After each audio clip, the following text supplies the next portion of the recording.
Where does this come from? Dash asterisk coding, utf-8 dash asterisk. Python recognizes the following as instruction which defines files encoding. I definitely saw this kind of instructions before, dash asterisk var column value dash asterisk. Where does it come from? What is the full specification, e.g. can the value include spaces, special symbols, new lines, even dash asterisk itself?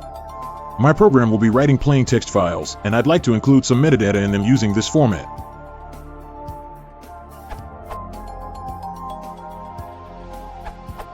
This way of specifying the encoding of a Python file comes from PEP 0263, defining Python source code encodings.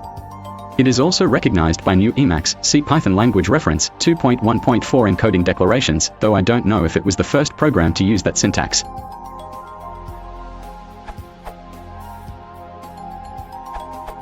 This is so-called file local variables that are understood by emacs and set correspondingly.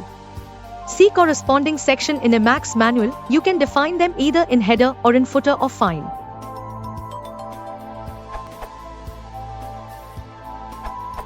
In PyCharm, I'd leave it out.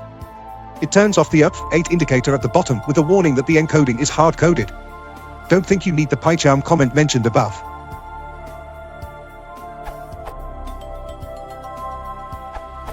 Hashtag dash asterisk coding column utf-8 dash asterisk is a Python 2 thing.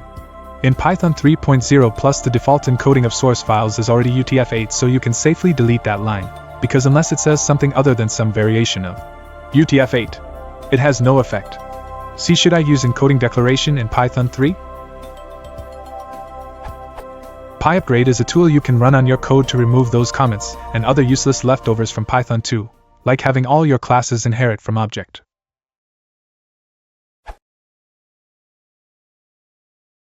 If you want to support the channel, please consider liking and subscribing.